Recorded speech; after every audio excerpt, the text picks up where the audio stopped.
এখন কি আগের সরকার আছে না, সেটাই নিশ্চিত করবেন কিনা।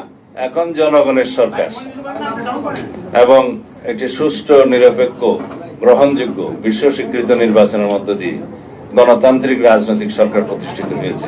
সুতরাং আগের সাথে তুলনা করলে চলবে না। দ্বিতীয়ত, আমি প্রথম দিনেই মন্ত্রণালয়ে যোগদান করার পরে আপনাদের নিশ্চয়ই মনে আছে বলেছি যে চেইন অফ কমান্ড থাকতে হবে, এস্টাবলিশ করতে হবে। এখন যে প্রশ্ন আপনি তুললেন যে একজন ওসি সরাসরি মন্ত্রীকে ফোন করবে কিনা, সেটা আমরা এলাও করি নাই।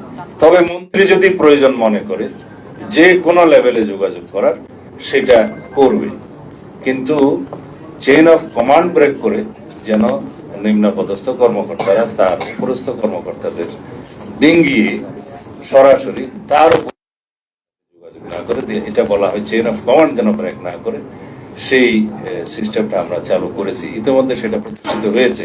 পুলিশ সত্যিকার ভাবে জনগণের বন্ধু এবং সেই হিসাবে আমরা পুলিশ ফোর্সকে পরিচালিত করব।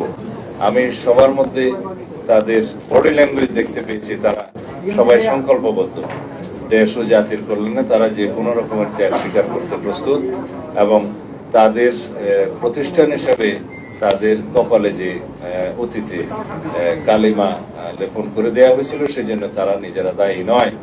একটা ফেসিবাদী রেজিমের কারণে কিছু সংখ্যক লোক সেই কর্মকাণ্ড চালিয়েছে, যার দোষটা প্রতিষ্ঠান হিসাবে এই প্রতিষ্ঠানের উপরে এসে পড়েছে। সেই জন্য প্রতিষ্ঠান দায়ী নয়।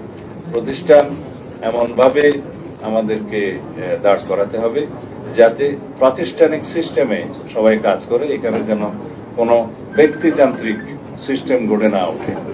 রুল অফ ল আমরা প্রতিষ্ঠা করব এবং পুলিশ আইনানুগভাবে চলবে। এখানে কোনো ব্যক্তির স্বৈরতান্ত্রিক কোনো নির্দেশ পালিত হবে না। আইন যেভাবে বলে সেভাবেই যাবে এবং ঊর্ধ্বতন কর্মকর্তাগণ সেইভাবে রেসপন্সিবিলিটির সাথে, অ্যাকাউন্টেবিলিটির সাথে সেই ডিপার্টমেন্ট পরিচালিত করবে।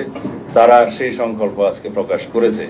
আমি তাদেরকে জনগণের পক্ষে বর্তমান সরকারের যে আইনের শাসন প্রতিষ্ঠার বিভিন্ন প্রতিশ্রুতি, সেগুলো স্মরণ করে দিয়েছি এবং তাদের কাছে আমি আশা করি তারা জনগণের পক্ষে, দেশের পক্ষে সর্বোচ্চ ত্যাগ স্বীকার করে তাদের কাজ চালিয়ে যাবে।